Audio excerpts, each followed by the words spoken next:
Hello.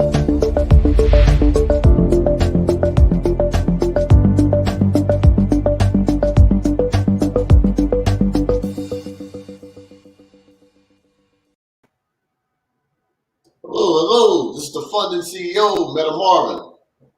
Yeah, guys, just had to be a little bit flexible tonight. Had a lot going on. We had some things we had to change around, but always come to deliver as promised. Tonight, man, I got someone that's real special. A good friend of mine, been friends of mine, and we've been real close. Pioneering on the entertainment side when I had Wilson Secret Tickets, pretty much more, they called it the Black Ticket Master on the other side, doing concerts, festivals, and stuff all over the place. And, me and him, it was close to putting some major deals together, and it came so close on some other stuff. But, time was of essence. We stayed in contact. It was always been 100. And, I know his heart. He's had a upbringing that was sort of similar to, I would say even via mine in another perspective, but, don't get it twisted. He's probably one of the most diversified people you'll ever meet in life. He don't sugarcoat nothing. He keep it 100. And that's what I love about him. I don't like people digging around and talking about stuff that they have no knowledge or no experience of.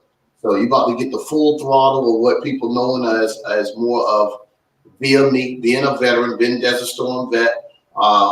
Anybody that's been cordial and open to that, or been in what I'm understanding what war is all about and what dramatizes us and what we put ourselves out there on the front line for. And they can come with something that comes from the earth, comes from God. It can come up with the things that can really rivet you with what's going on. I'm with it. You see what I'm saying? So it's nothing that we're talking about that's too far-fetched. It's already here. But he's a catalyst of what that is. So for me, guys, funding credit, I always have to go back. What we do a deaf credit, business credit. We do trade lines, enhancement programs. We do, of course, do funding and get people qualified for this different government funding, traditional funding, bank funding. It goes on and on and on. And I've been doing that ever since 2015. It's a one-stop shop. We got kiosks and information desks in the malls here. And, just really, doing a lot of marketing, billboards. We got all kinds of stuff going on, guys. So we're all over the place over here. And got the Funding Credit Academy. Going to be teaching kids definitely what's missing in class and what's missing in school. Definitely is showing people how to leverage credit, tell them that they are credit, and tell them what it looks like to be credible, and just show them how to run a life based on not always running on the cash dollar, but based on your EIN and different things that comes with how you run your life. It's a lifestyle, guys. But somebody's got to tell them, before they go into college and run the credit cards up and go into debt and not understanding how to leverage it, or now might not even want to go to college. Nothing against education. I'm totally with it. But guys, there's a lot of things out here now that, hey, you give me some experience. I go out here and shake the bushes, and, you're good at what you do. And that's pretty much can write your own check. You get on social media and make $6 grand, 10 grand a day. You don't need no degrees, right? But you still need to learn how to run it as a business. That's the thing. See what I'm saying? Because that, you're just hustling. That's all that is. So, guys, this is the Funding CEO.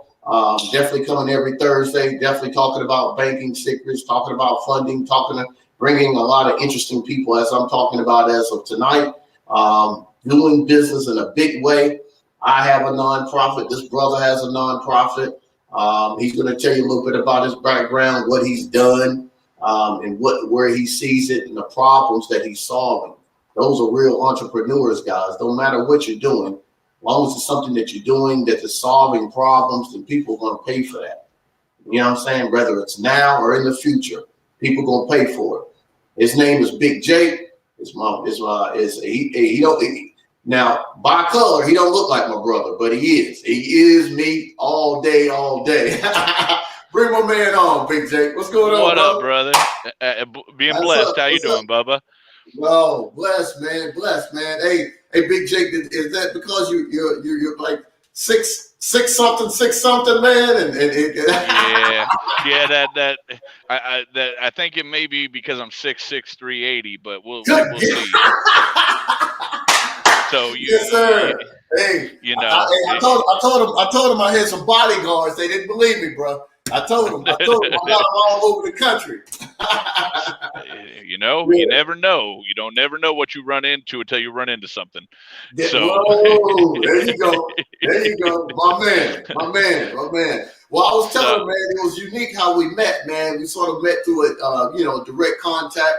And, I got to know you, man. You was very knowledgeable at that time, pretty much built, that company pretty much all the way up to really getting some big stake in the game. Sometimes things go this way, that way. And the same thing happened with the business the ticketing company that I was working with when I went ahead and created my own. But I was telling them how we stayed in contact, man. But tell them how that all started, yeah, man. I mean, what's a real trip is like for you and I, we came together when I was the chief operations officer over at Conquer Entertainment inside of shop.com. Yeah. And, they engage 187,000 sales team that broker over 51 million products to over 10 million customers. I don't know where they're at today. Yeah. But we're looking at a ticketing solution for empowering independent musicians to remain independent and be able to bring their own shows and their own product to market was where we had found ourselves. And it just, like you said, timing's everything when it comes to things of this nature. But it spun off into my love for producing events and concerts and doing that. And that ended up coming to where in 2015, I produced Freedom Fest in Castle Rock, Colorado. And we had A&E filmed our rally ride. We had Orange County Choppers, Sons of Anarchy was there. So I got to pray over 400 bikers that we rally rode with. I was at front of pack with Paul Tuttle and Joni and Rusty Coons and them. And we rode in. We had, over 150 vendors, motorcycle stunt show. It was a great American shit show. It was great. Yeah. He's done some big shows, guys. I did some big ones, but he could match me all day. We did some big shows, man. Some big shows, bro. I love it. I think it wrecked me when you see the audience from the back of the curtain. It kind of wrecks you. You can't never look at a concert the same again. I know. Yeah, it kills me every time, man. I'm sitting. I'm counting the rows. I'm counting the tickets, the GAs to the VI. I'm like, man, let me get out of here, man. Right. Man. Always looking to put sold out across that marquee, bro. Yes.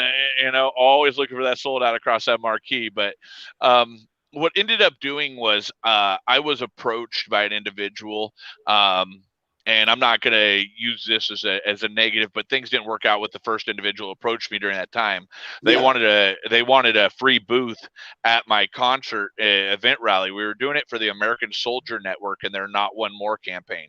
Mm-hmm. And so I ended up giving them free access and entrance into the event. And they were like, oh, we would love to work with you. And then they started breaking down how they gave free cannabis to veterans. Mm-hmm. And helping with to mitigate their opiate dependency and alcoholism, things like that. Mm-hmm. And I really resonated with that, and here I am. I literally met these guys up in Cripple Creek, Colorado. I was riding a Fat Boy. Right. And, so I'm out rally riding all over. We're marketing and turn around. And so I started telling them about my collective that I had here in California. Mm-hmm. and that I had built for my mom and my dad. Mm-hmm. And it was called Ability Enterprises, and enabling the disabled with natural relief was our mantra. Mm-hmm. Mm-hmm. And so he started breaking down. So I came back to everybody and I said, hey, with everything that's going on, all of our family that are veterans, all this other stuff, these veterans out here need this medicine. I'm going to partner up and team up with this organization. Mm-hmm. Well, I raised a bunch of money, needless to say, things they didn't see quite fit to do what I felt was correct. So I wrote them an eat a bag of dicks letter, and my attorney signed it. Right. And my attorney signed it, and we was off. And so I was kind of stuck in this moment where I'm like, do I really believe in what I was just spouting? I done told my pastor I smoke weed. I done Yeah. told everybody that I'm in the cannabis industry. Now, mind Yeah. you, we was raised to keep your mouth shut. Right. We was back when Nancy Reagan was up there, don't do drugs. My Yeah. parents were like, hey, if you don't ever want to see your siblings again, go ahead and open your fat little mouth. Right. You know what I Right. mean? Like, Right. go Exactly. ahead and open your trap. You ain't never see your family again. You want to see mom and dad go away? Open your mouth. Right? Yeah, back in the day, yeah. You're right about that one, bro. It was a whole different time then, man. A whole different. We didn't wear these pot T-shirts and all this other advertising you see today. Yeah. You wasn't open about that kind of conversation. That was Yeah. a very closet-based conversation because it had been demonified. They had demonized it, Right. and they scheduled it under a class 1 narcotic. So anyway, fast forward a little bit, and I come to the conclusion that I do want to go forward, and I create MedVets. Right. And 2015, the end of 2015, beginning of 2016, I incorporated MedVets and began what we call our boots on the ground ministry. Right. Okay. And we originated with the idea of, hey, let's work and get medicine out to veterans. Let's get free cannabis in their hands. Let's help them to mitigate their opiate dependency and all these other things. But what I came to find was there was no efficacy in the Prop 215 days of California. So how can you give someone cannabis that has heavy metals and all this other stuff in it who already has a chemical imbalance and then expect them to have a positive reaction when you decarboxylate it by adding flame? Right. So we have to have, if we're going to call it medicine, then we have to hold ourselves to a standard. Right. Yeah.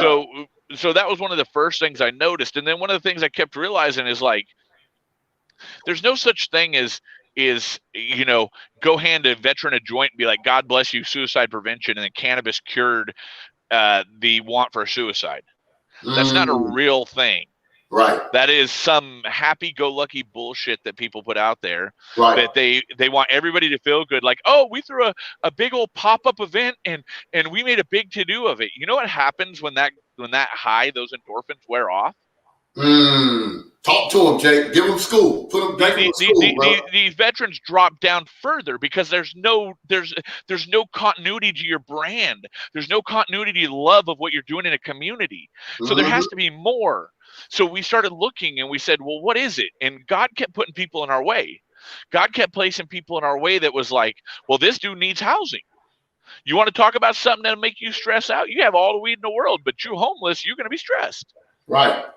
Right. You're absolutely right about that, man. Well, I mean, the thing is, man, when I was in the military, Jake, it's like, of course, at that time, of course, everything was definitely legal, but brothers going on PTSD, they was giving them all kind of over-counter, because I was in more of that, they call it the no bullets, invisible war. So it was all nuclear warfare and people walking into stuff. And next thing you know, they got the shakes and their eyes rolling in the back of their heads and mouth drooling, and they coming home and and impregnating their wives and girlfriends, and the babies having one arm, one leg, and it was just a lot of.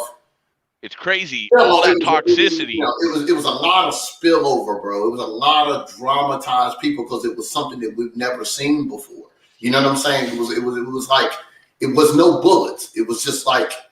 It was more dead people that I've seen in my whole life, and I never heard a bullet. You know what I'm saying? Like I didn't never hear of bullets. And I was wondering, what are we going to come back to? How are we going to be able to handle this mentally? What are these guys going to be able to do to get over all these PTSD and all this anxiety and all this other stuff that was going on with us, man? So, I mean, what do you think for us with the cannabis and it has got its name and the way the government has sort of put it out there on the shelves now to say, okay, quote unquote, it's legal. I mean, what do you think? What's your take on it? Well, the government have been playing games the whole time. You know what I mean? They've been doing the whoop-dee, like the magic trick on all of us. Yeah. Because the entire time Right. The entire time they be saying what they're saying, but here's the deal: if it don't have no medical value, then why the hell did you patent it? Right. That's it. If there's no medical value, then why did you medicinally patent it? I mean, I'm just saying. Right. You know, Right. like there are certain questions that just lead you to ask in general, right? Like, That's okay, here you go. So what we found is that there's profit in the demonizing of cannabis. And not only is there a profit, but interesting enough, there's a specific war in that profit when they notice the African American and the Latino communities were absolutely engrossed through their heritage. So you really want to get down to cannabis and get back into it. We got to go back further back into the jazz days when it starts to get known. We got to go. Now you're talking, bro. Come on. That's what I want to hear. So this was actually a government play that was to go against the poor, the uneducated, if you will, and the inner city families. So, you know, I grew up dirt poor. I grew up rough as shit. So we fall in that same category under poor white trash. We disposable just like a minority is. Right. See, exactly. most people look at me, they see I'm Casper White, right? Right. What they don't know is I'm Irish, I'm German, I'm Polish, I'm Cherokee. I have a mix of things that make up who I am. Right, exactly. Right? But we all get too involved in labels that are inappropriate. They don't have reality. There you go. And so and so what happens is we get to this point where there's division. There's division in communities, which then spawn greater fear, and the government has played this psychological warfare like a fiddle. Right. I agree with you on that one, man. Real talk. So you trying to tell me my boy Marvin got cancer, and you said take radiation, but you can't have cannabinoids. You can't have cannabis. So you mean to tell me that I'm sitting here like a grown ass man, and I could choose radiation because the government says it's okay? That's it. Whoa, that's deep. You know, I tell everybody we was outlaws way before we was in-laws. Right. And so you know what I mean? We've been doing this. Real talk. I gotta use that one. Yeah, man. So you know, we come to this place, and all of a sudden people are very uniscopic. They're like, hey, let's do something that's niche or fashionable or fun. I'm not in it. I'm not in it for the short play. I'm in it for a solution. I'm not trying to put a Band-Aid over a bullet wound. You know what I mean? Right. I'm looking at this. So I'm actually in the middle of a Heroes Harvest program that people can be a part of, and people can donate into, where we already last year gave out over $50,000 in free tested cannabis medication to veterans in need. Wow, man. That's huge, bro. You said 50 what? 50,000. Wow, man. I'm already poised as MedVets this first quarter to match that number in the first quarter of 2021. And we're doing it all through our own jarring, everything through utilizing a wet dog of a bill, Senate Bill 34. And I took their crappy bill and I rode that thing like a bicycle in the hood. Like I was on it. So how does that start? How hands-on are you with that whole process, though, Jake? I mean, as far as getting it to the veterans, like boots on the ground. Boots on the ground. Okay. Boots on the ground, brother. That's what we call ourselves, a boots on the ground ministry. So I physically go make these relationships with these family farms. I know where our medicine is being cultivated. I know those relationships who are donating in to make this happen. And so, but we're utilizing all different licensures of people who have come forward that are like, hey, we believe in you. We believe in what you're doing. So we're going to donate to make sure your testing gets done. We're going to donate to make sure you got tires going to keep getting you up that mountain. You know what I mean? This is where people come in with MedVets and are able to do that. But really, you know, a lot of people are about donations. Let me make it clear. MedVets isn't about your donation. Right. Donations come. I'm actually about your enlistment. Yeah. So Listen. whether you as a veteran or not a veteran, you can enlist as a MedVet. Okay. And the thing about it is, Break that down for him, Jake. Tell him a little bit more. How does that? How could that work? well, the deal is right now as it sets, really, we're just making the friends. People, I got families who all identify as MedVets, so the path logic on the website the digital hasn't met the physical. And what's about to happen is there's going to be a MedVet pledge letting you know what we're about, what our ethos is, how we get down, what it means to be a MedVet. Because how are you going to be something if you don't know what it means to be it? Right. There you go. Right. Right. And then from there, there'll be the ability to get merch, all these different things that come in with your enlistment. And to enlist is free. Just so you know, it's 100% free to enlist as a MedVet. Okay. Okay. But the deal of it is, as you go through, whether it's through your volunteerism, I built the program so that the volunteer that had the heart to put his heart or her heart and soul on the line to do stuff could earn as much rank as somebody that was donating cash and other things. Wow. I wanted the lowest individual to have as much stake as a MedVet as the highest individual could have in doing something good. Well, I mean, the thing is, Jake, like let's take it back a notch. Like, based on your experience, knowing about the cannabis, just the whole cannabis era, how it came about, how it became profitable. When did you think was the best time, man? That was sort of going on with time. And I mean, not so much of the people that was, with the entertainment aspect, but just, you remember when the block was the block and everybody would, it was rules to this thing. It was like, but once people started getting their hands in the government, of course you was in that era, right? You know what I mean? But that's why we had the old saying, stay strapped or get clapped. Right. So, right. so, you got to understand something. Like, I remember them good old days, right? I remember the trap house.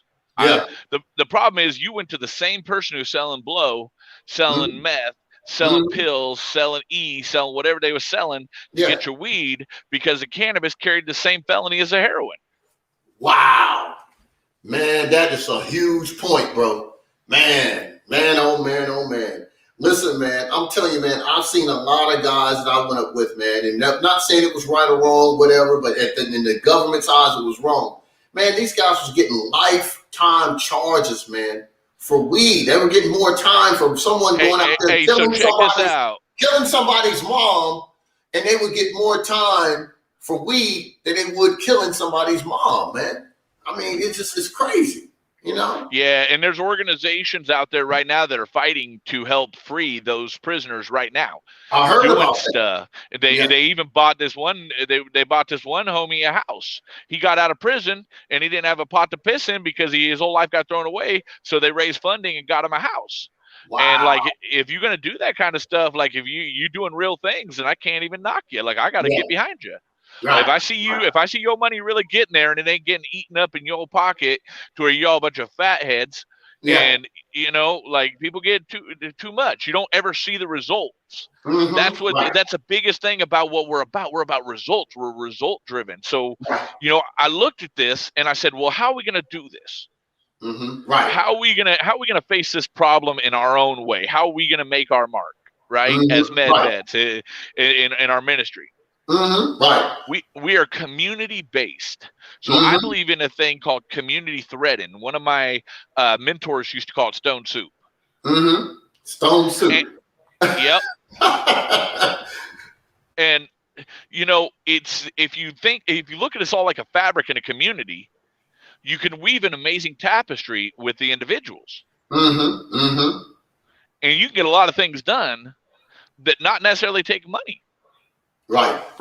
Somebody got this, somebody got that, somebody throw in, and all of a sudden everybody doing a little bit makes a lot. Yeah, right. Exactly, bro. You're right about that. So I turn around and I look at this, and what we do is we go community to community. So we have launched actually our first base. And we call our buildings, our initial building in a community, our base. because it does all the things for our members and our community and those out there that we can do. And it's in Fort Bragg, California. And we're going to be housing 10 veterans for a year, putting them through what I have created, which I call a 1-year life skills boot camp. This touches everything from financial literacy to PTSD treatment. There you go, brother. Put me in the house. I love that. I love that, man. I love that. So we've got to fix the deep-rooted problems, because if you give a kid $20,000, a kid is going to act as such with it, and that $20,000 is going to go bye-bye. There's no budgeting skills. So if we can't budget our own finance, if we can't come to general logistics that we should know how to balance a checkbook, how to build credit, how to do these things so we can play the real game. Because they can't, they ain't even on the board. It's like you sitting here rolling dice, you trying to get out, you still trying to get your certain number on the dice just to get out and get in the game. If you ain't got that stuff together. We see it every day, man. See it every day. So we've got to look at that. Then we got to look at the things that stop people from being able to dream. What's that? Well, if you choking out, you ain't got a roof over your head, but you want to dream and get out of it. You got that will, that want to get out of your situation. Then, and you take off the worry about electricity, the worry about food, the worry about lodging, the worry about heat, the things that you need to get done, what you need to get done that you could hope to achieve. So we're not about how many people that we can put into a place. We're about how many we can make sure never come back to one. Wow. Come on, bro. That's what I'm talking about, man. That's real. That's real, man. Problem solvers, bro. That's what I'm talking about, man. You know, I'm getting a picture done. You see around me, I have kind of a montage of of things from the cannabis industry and music and otherwise, right? This is my little hidey hole, right? Got Jesus back there. Oh, that's cool, bro. right. In my office, so I got 3 daughters. Right? Okay. Yeah. So I use them as a good excuse to watch cartoons because I like them. Right? Like the cartoon movies, like The Incredibles and shit like that. I like all that. Despicable Me. Well, back in the day, there was a movie came out with Robin Williams. It was a kid cartoon called Robots. And they lived in this robot city, right? Yeah. But the head cheese, the one that everybody loved and respected the very most. Yeah. Right. Yeah. His name was Rodney Copperbottom, and his saying was "Find a need, fill a need." And that's going to be in my executive office is going to be a picture of Rodney Copperbottom that says "Find a need, fill a need," because that's what it's about. Like you just, you know what I mean? That's what's up, bro. Well, man, hey, tell me about the event. About the what was that? The festival event that you had told me about, and we were going to try to get some inroads about. That was in California, man. It was something big. It was one of the hugest events. And we were talking about doing. So we were talking about Emerald Cup. Emerald Cup. Yeah. We was talking about Emerald Cup, and it's one of the longest standing running outdoor cannabis competitions that's evolved to include extracts and other different formats where, from indoor to outdoor to mixed light, so on and so forth. Right. And so what we had talked about was the fact that, like, listen, these events are great ways to do things. They could be utilized. Right. But I felt like too many people were trying to turn them into rap shows. Right. And it was like so much about the glitz and the glitz and the tits, right? That's what it was about, glitz and tits. And they was out they was out there doing this, and it's like it's a great event. It's helped us to network for years. I've been a part of it and had a booth that they've donated to us. So I give all credit to that. Like, it is a blessing to get us out there and do it. But I see where during the medical days, this thing was absolutely just great as far as making money. They made a lot of money doing it. Now, most people go, okay, great, let's make a lot of money. Making money ain't hard. Right. I can make money. That's not an issue. You got money, don't trip. yeah.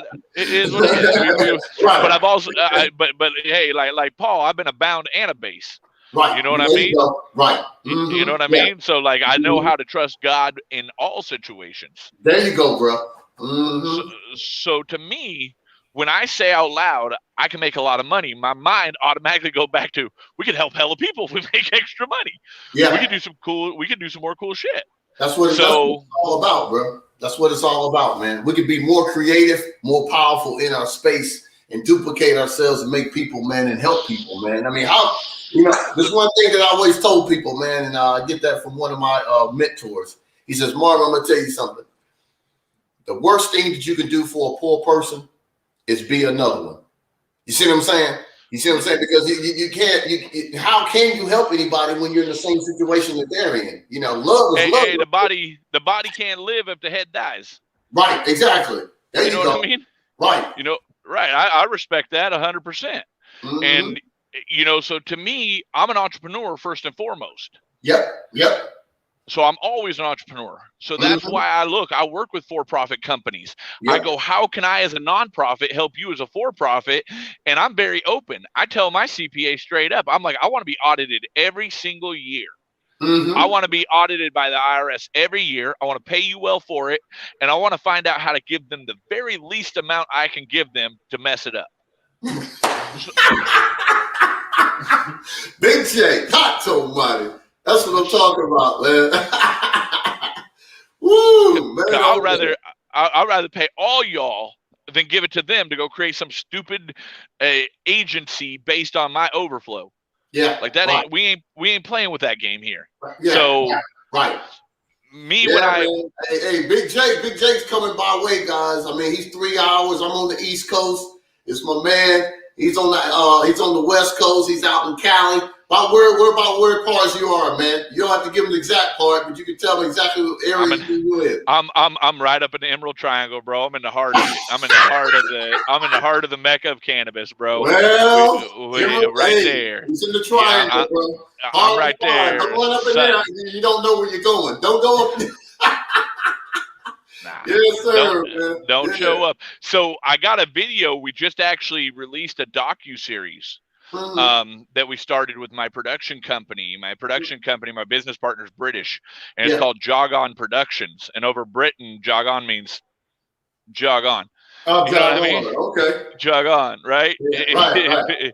So we created Jog On Productions, and we're in the middle of the Heroes Harvest. And so this will show me actually going through the mountains that are nicknamed Murder Mountain on Netflix. This will show me engaging those families and what we're doing up here, right? Yeah. So and I'm on the front line from the side of medical. So what's going to happen with you, Marvin? Wow, bro. Go ahead. Go ahead, bro. Go ahead. What's going to happen with you, Marvin, is we're going to come over to North Carolina, and we're going to, as soon as medical releases, we're going to come at it knowing all the failures of multiple markets. We're going to come at this learning from the mistakes of others and being able to craft a way to absolutely capitalize on helping those over in North Carolina to get access to their medicine that they've been deprived of. That's what's up, brother. That's what's up. Big J.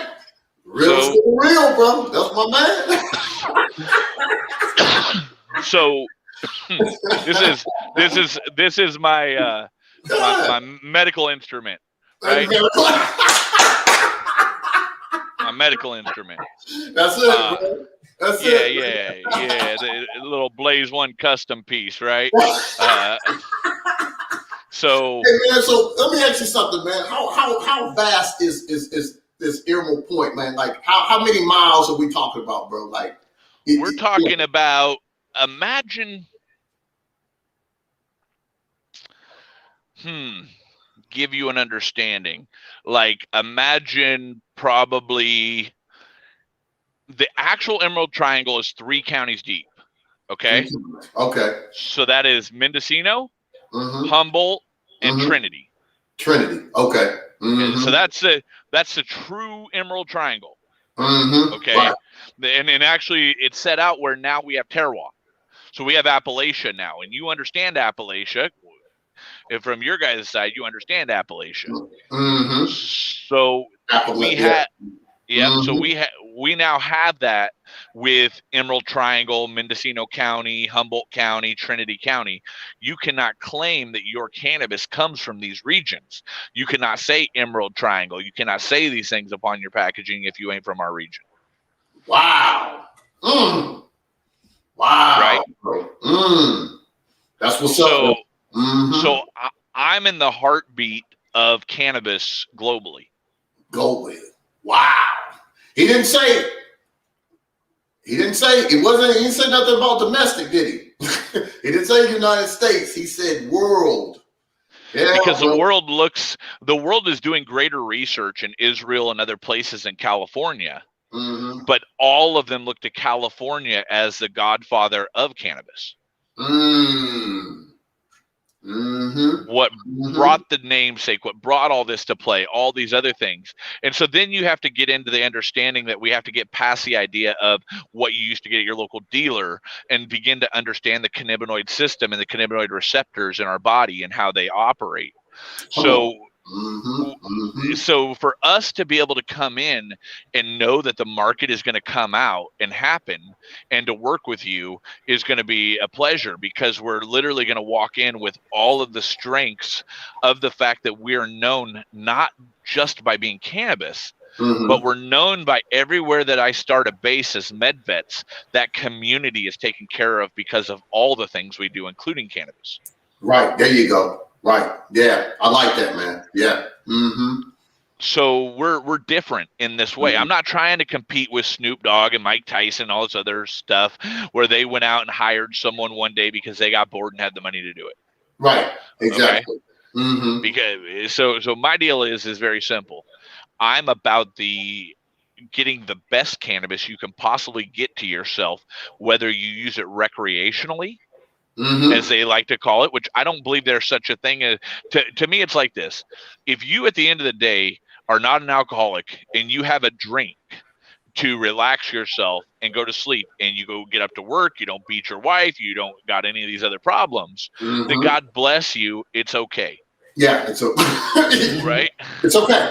It's okay. Right. Like we got no like whatever. Like I'm not saying everybody just stop and this. Actually, if we go back to history of it, alcohol was listed during Prohibition as medicine. Really? Alcohol walked the same walk. There was medicinal whiskey. Absolutely. Wow, dude. Buffalo Trace. What? We're Buffalo Trace? They used to during Prohibition. Go Prohibition. Okay. Oh, okay. What's up? I didn't know that, man. So when my friends try to tell me like, oh, I'm gonna stay in the black market, I go on TV, watch Moonshiners. Right. Well, I mean, I don't know. I know I used to hear about the stories of, the NASCAR drivers and being able to put the whiskey in the cars and make them run. I don't know. It was something that came so NASCAR was built on bootleggers racing. Yeah. For fun, saying I can do the bootleg route faster than you. You know what I mean? Yeah. That's what it was all built on. And then it became circle track and all this other stuff. Originally, it was a run between counties. Because the county, that's what I heard. Back in the day, county cops wouldn't chase you past a line. If you got that line, you was Gucci. Yeah, right. Exactly. That's true. And they wasn't doing that. They wasn't doing that inter-office communication. They got hip to that. Yeah. I promise you ain't gonna beat a radio. Yeah, exactly. Yeah, man. You beat the car, but not the radio. But what we do. I want to ask you something, Jake. Though, and there's a lot of probably viewers and people that's out there in North Carolina, and a lot of people that's viewing. You being in California, right in the Emerald Point, and now from there, how does it look from the legal side? Is it pretty much all? Is it like Colorado? Is it more legal in California? I'm not really hip to all the legalities there. I know it's not legal as far as like recreation or anything like that in North Carolina. But what they're telling us, if whatever would happen, it would be South Carolina before North Carolina. So how do you see that moving over to the West Coast? Do you see us being able to, I guess, be more legalized on North Carolina soon or something? So here's what I believe. North Carolina has the beauty of having a lot of other municipalities and a lot of data because they came out later. Right. So they can look at a lot of preliminary data of other communities, things that have gone on. California, we're 100% rec over here. We have rec. They've basically merged rec and medical are starting to merge right now in completion. Okay, but what we get to and what we have is the fact that, you know, it's kind of a trip because you literally have this huge market that it's hard to do anything in. Right. So legal weed is literally getting to people, right? It's getting to the consumer sometimes up to a year later. Wow. After it's been harvested. Yeah. You gotta run this thing, and mind you, I agree, get it done. Yeah, right. But get it done, boys and girls. Like, come on. Yeah. There's no reason in the world you should be smoking weed that's a year old. Yeah, right. That's it. That's right, man. That's right. We got a born on date on Budweiser. Right. Ain't that something? Yep. They do. They actually do. You go get a beer, they do, man. I mean, that's interesting. Right. So to me, it's like, listen, you got a lot of people doing a lot of things. They're all going to play the games they play. I'm always quality over quantity. But we are launching this year. I'm launching my for-profit company, Soldiers Cannabis of California. Wow. And so Soldiers Cannabis of California does transportation, distribution, marketing, branding, and sales within cannabis. Right. That's okay. And then, so within that, this is allowing us to pick up the donations for the veterans and get them there faster. That means the weed I'm giving out for free that people are paying 50, 60, 70 bucks an eighth for. Yeah. My veterans are getting it faster in their hands for free than the person paying 70 bucks. Oh, wow. Like that's something. Wow, bro. I'm telling you, man. The veterans that have come out, man, that understands what this is really about. It's not about, abuse. It's not about none of that. This is therapeutic stuff that we're talking about, guys. Let's not sit up here and get caught up about, this right and this wrong. This is stuff that comes from Mother Earth. This is what we're talking about here. The government is really putting it out there. They're taxing it. I don't know whatever else is coming about, but we got to wise up. Whether you're with the program or not, it's going to happen. This is happening. People, it's going on. I mean, I've seen so many more people have been in jeopardizing their life when it comes to more alcohol and all these other drugs, more than just the cannabis. I mean, and it's just now being able to harness that and see that with the veterans. Look at that. Right. Big J, Emerald, all the way in California, Emerald Point. An Emerald Triangle, brother. Emerald Triangle. Look at that. So, yeah, you got to get your vernacular, but this is what we call dessert weed. And so when they grow it so good that it's like a dessert, right? My boy up in the mountains over on the other side, he's up in. So you understand, California has many mountain ranges that have old school years of growers in them. And so what we're doing is we're actually beginning to document this journey and the journey of what's actually going on and the families that really are behind this versus the cartel bullshit that's been going on in the punks. Yeah. Right. So everybody's having a hard time differentiating. Like, well, all we see is these guys are buying AKs and M16s and all this other stuff, and we hear about this and all the negative. Because we've all known nobody wants to report the good stuff. Yeah. You want to report good. You got to report good stuff. You got to do it on your own. Yeah. And then most people doing good stuff ain't trying to go report it because we ain't trying to look at it like I don't got time to sit here and let a bunch of people tell me, oh, great job, God bless you. Like, yeah, I appreciate it, but I got shit to do. Yeah, like, come help. Come help. If you believe that it's that great, come on, step up. Put your money where your mouth is. Tie up your boots. Let's get busy. Yeah. If you feel that good about it, one way or the other, get involved. Exactly. There's a lot of love about it, but to me, it's like, hey, let's grow. Let's grow. Let's do these right things. Let's make this happen. The housing is huge. Being able to engage a community, helping veterans that don't live in the house. So think about it. They now have a resource center with MedVets in their community where they can plug in and do an appointment and come plug in, and we can help them get their benefits, get all the things going through their life that they need to do, even if they're not living at the base.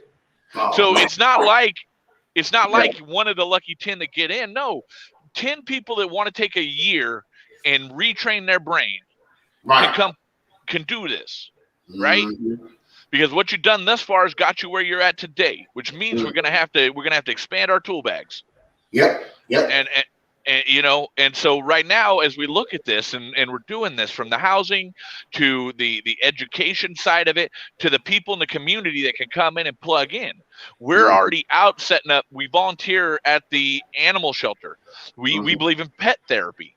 You want to really talk about therapy? You wrote the thing initially, Therapy King.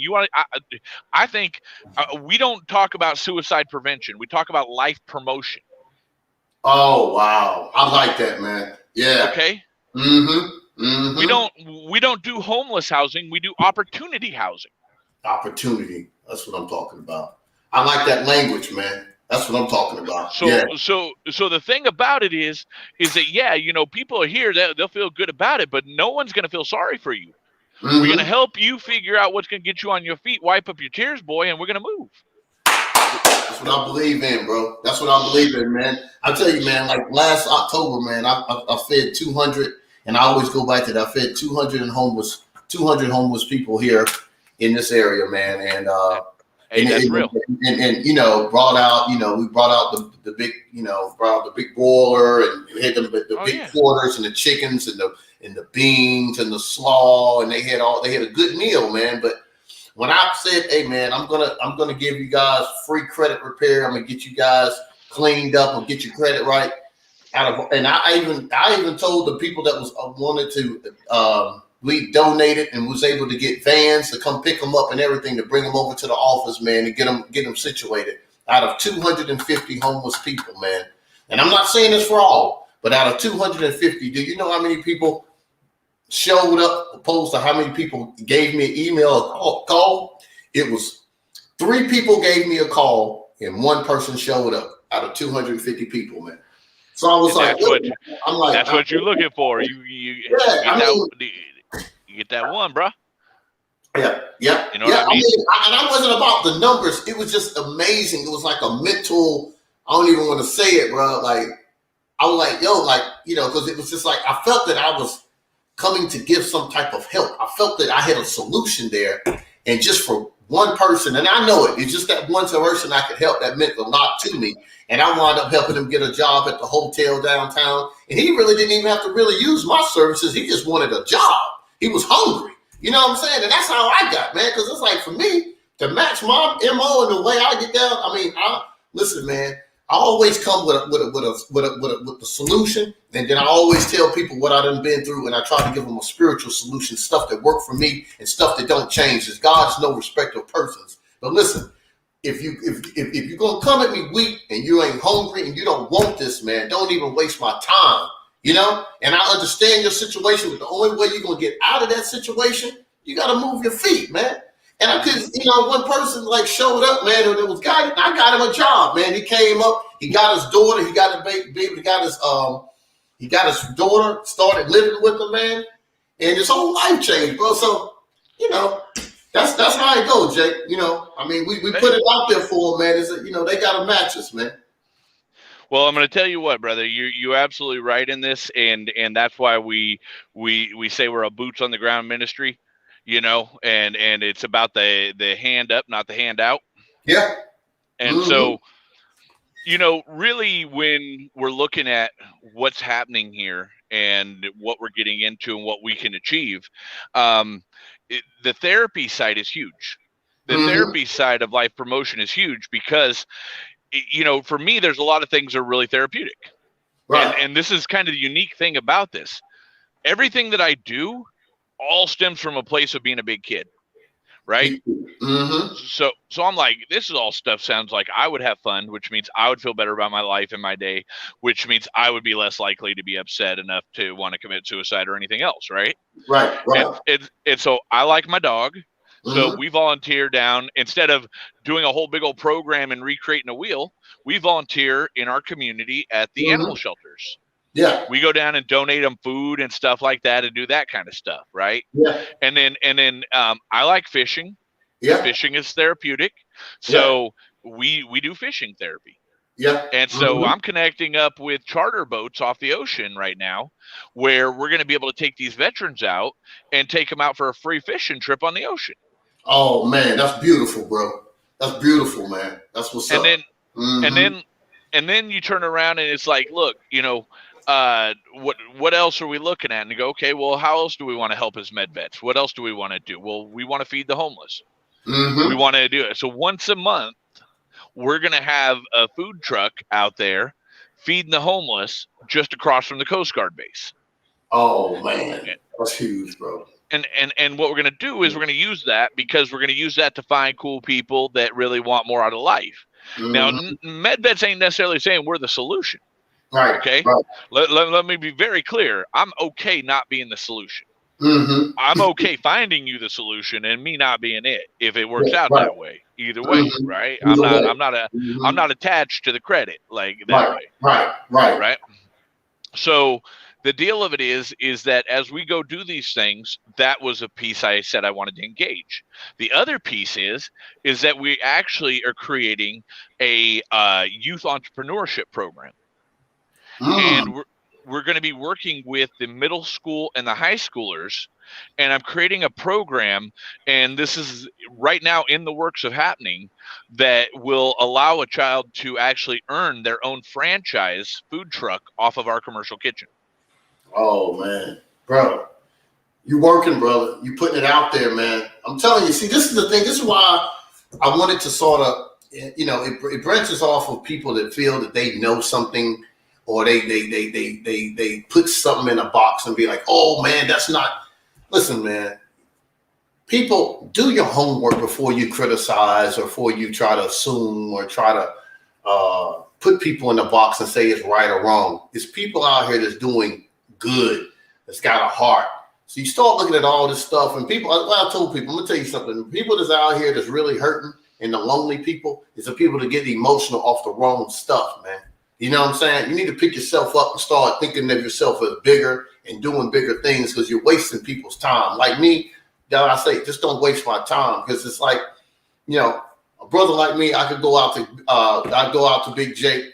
He knows all the football players. He knows all the basketball. They do retreats. He's connected all over. I mean, he does business the way business, bro. Like, he's not sitting up here sitting on the corner, as y'all would think, if anything, thinking about cannabis like it's some kind of drug deal going on. This guy's he's in the laboratories. You know what I'm saying? This is for vets, this man. right here is for your older demographic and Right. even younger, right? Mm-hmm. This is medicine in Right. a different way. Mm-hmm. Okay, so I medicate with cannabis two different ways. Right. One is for because I have, believe it or not, I have an antisocial personality disorder that Mm-hmm. I get real frustrated with people real easy. I have a real edge to me to where I really don't have a good filter for bullshit, and if I feel like Yeah. it is, it's hard for me. Right? Real talk. Yeah, that's it. So this right here is out of the laboratory that I'm a partner with. Okay, it's called Wow. L5 Laboratories. Mm-hmm. And L5 Laboratories actually was founded by a Navy Command Master Chief who did nuclear protocol and built U.S. destroyers, actually held nuclear codes off the Persian Gulf. Oh, wow. That's what's up. USS Berry, DDG 52, man. The first nuclear destroyer. That was me, man. That's it. Right. You speaking my language, brother. That's it. Mm-hmm. Well, when you come out here, when I put you up at the base, and you come out here, we put you up. That's our way of blessing you by saying, hey, listen, thank you for your service. I'm going to put you up in a penthouse that overlooks the ocean bluff at the base. Hey, bro. Hey, people, go ahead and book my ticket now. I'm coming, bro. You already know that. I'm with it. I'm with it, brother. But but here's the thing. He came at this specifically from the understanding not of the psychoactive effect, but the medicinal effect. See, the body actually naturally has cannabinoid receptors. Mm-hmm. The body was built, God built the body to receive cannabinoids. And actually, you find these same cannabinoids are in vitamin C, vitamin E. They're all over the place, but there's never been the research allowed to be done to understand what's going on. So this right here is non-psychoactive. You take this right now in front of God, everybody go right about your day. There's nothing you're going to feel about it except the relief. Wow. There's no, it's odorless, it's tasteless, but it's a full spectrum, full plant medicine. So understand something. I'm not just looking at the best cannabis in the way that it looks the flashiest this. I'm saying, how do we heal cancer? There you go, bro. There you go. That's what I'm talking about. How do I turn around and help someone who would come home and be an alcoholic and beat their wife and their children to convert to cannabinoid medication that helps remove those things in their life to where they actually get down on their hands and knees and play with their children because they're a blessing from God?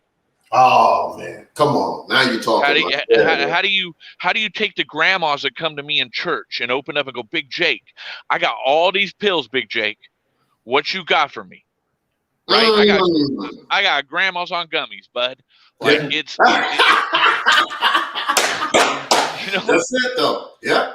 Like they over it. They ain't being drug tested, nothing. They've been fed this lie. From the pharmaceutical industry. They've been lied to. And so what we're doing is we're creating a path logic and a standard that's going to allow people to get well.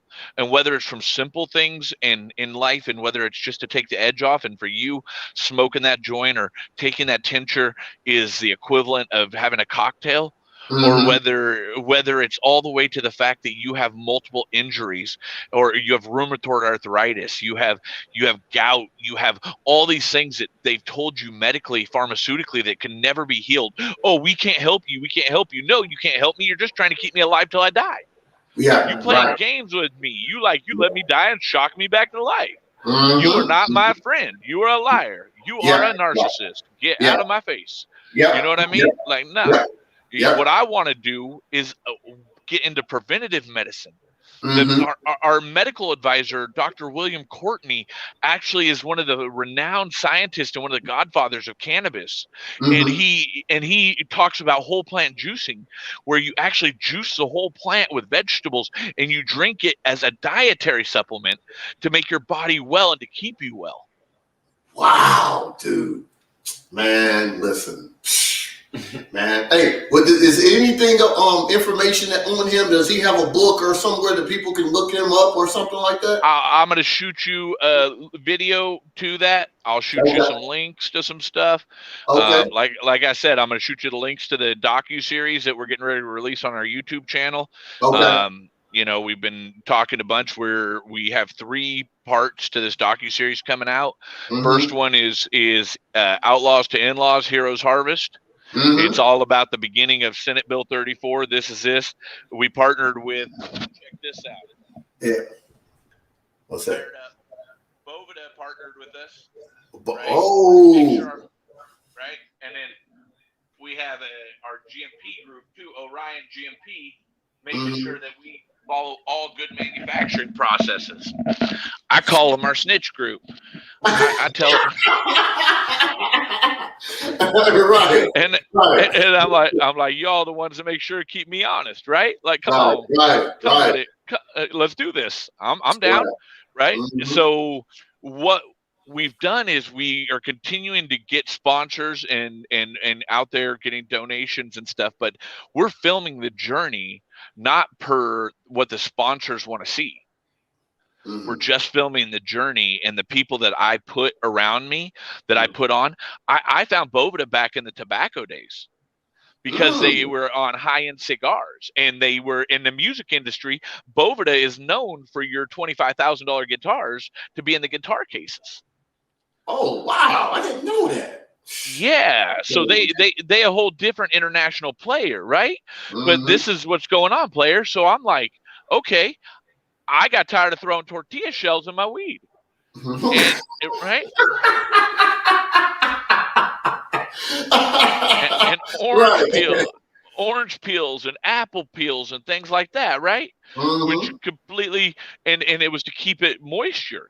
Well, Mm-hmm. Bovida is what you put in there with them $150 sticks that you got with your cigars, right? So Mm-hmm. them good old boys with their whiskey and cigars, their Yep. humidors have Bovida in them. Mm. Okay. Okay. So what it does is it keeps the moisture. It's a two-way humidity control pack that actually creates a monolayer of protection, which is just like a film of protection Mm-hmm. that actually stops the degradation of the terpenes.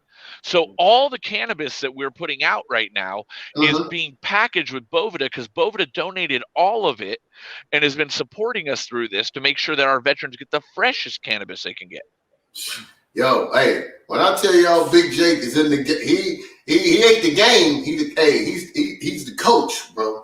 You see what I'm saying? This is a conversation way beyond, man. That's why I was trying to tell people, like, I got a buddy out west, man, and feel like you're in an AA meeting. I know a guy. Got me out of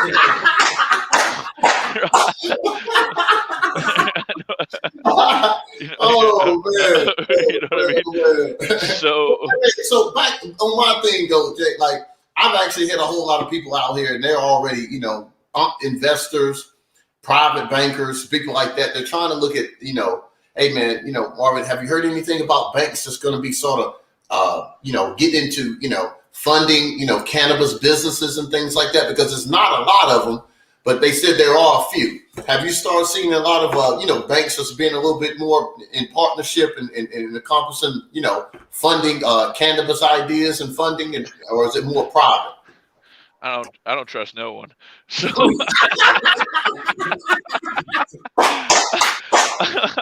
like that, I don't even want that side. Oh, you can take that one out. You know what I mean? Like, I don't know, bro. Like, yeah, they're saying they are, but these motherfuckers got people back in the day, right? So Yeah. people they're like, oh yeah, it's medical cannabis. Put your money in the bank. They're like, do. So these fools went out and put their money in the bank, right? They said, yank. They took it like snatching candy on Halloween, son. Yeah.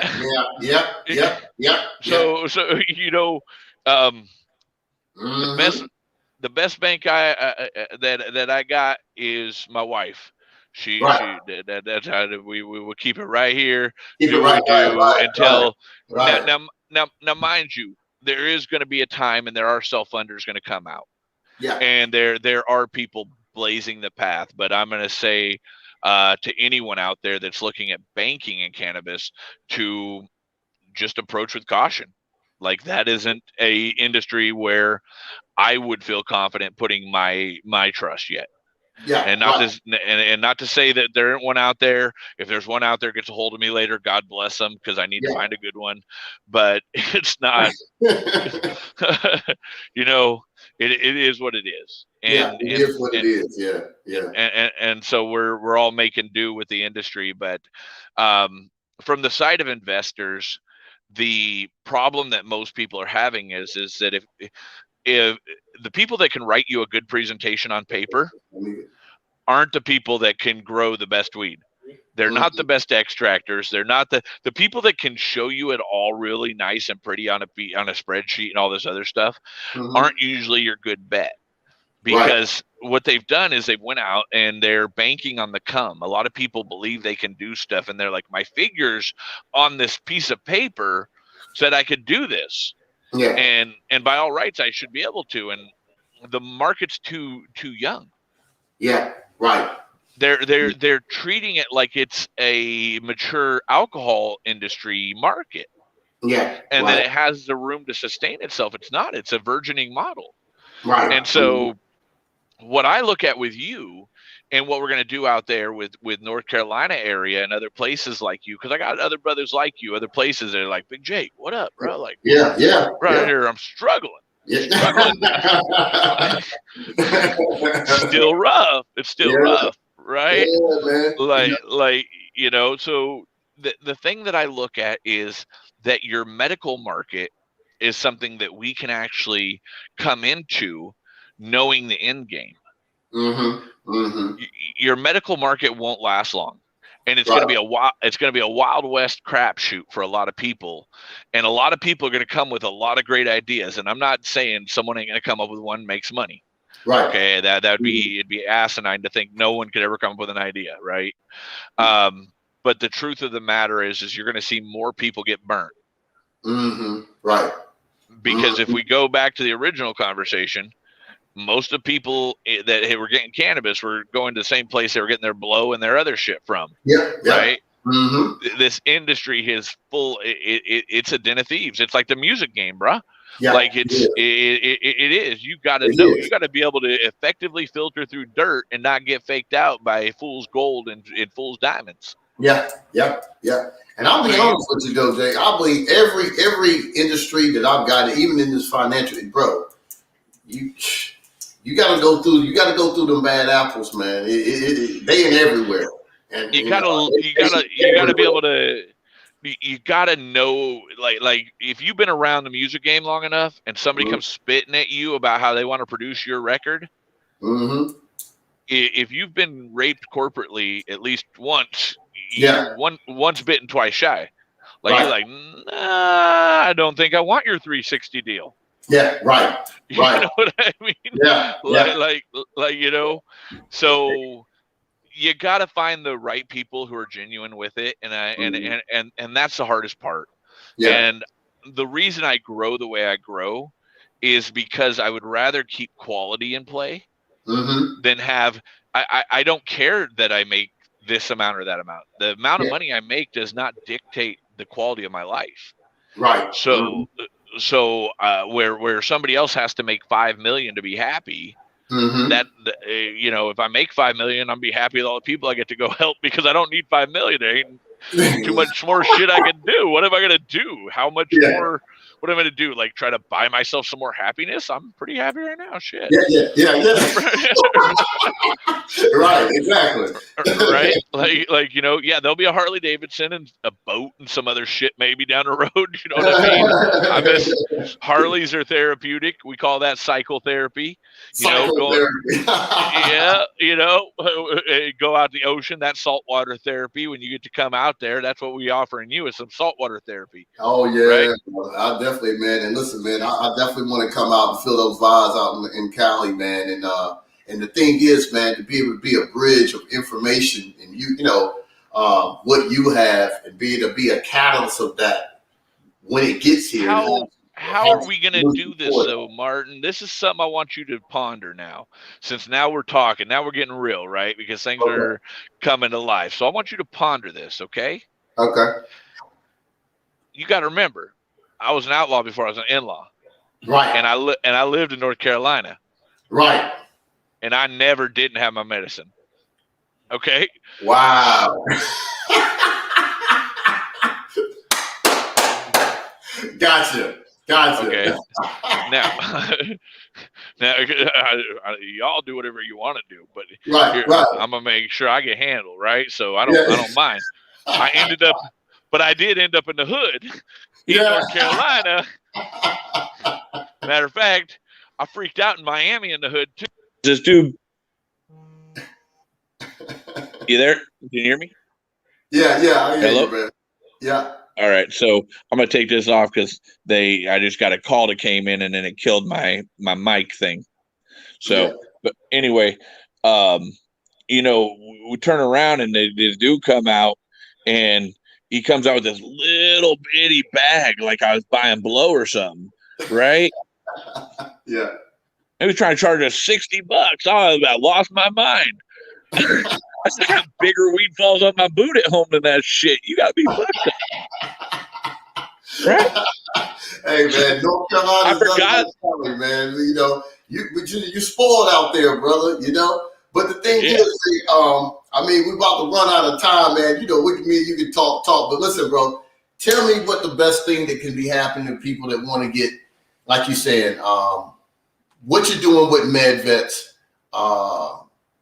people that want to get into more solution based when it comes to cannabis therapy, and roll us out with something, man. The next 2 minutes, and just leave something good that we can look forward to. Everybody's trying to figure something out. Where should they get into it and learn a little bit more about it, as far as making investment and so on and so on. But based on what you've done with MedVets, man, just tell them how much help that you could be come on. What type of people can you help at this time? Just put it that way. Here's the deal. People that are serious about getting into the industry that want to be a part of this, they have to be ready to understand this is not something that is a cheap thing to get involved in. And so one of the things is have a reason why. Mm-hmm. If you're going to start out, have a reason why you're getting in, because if it's about the money, you're getting in for the wrong reason.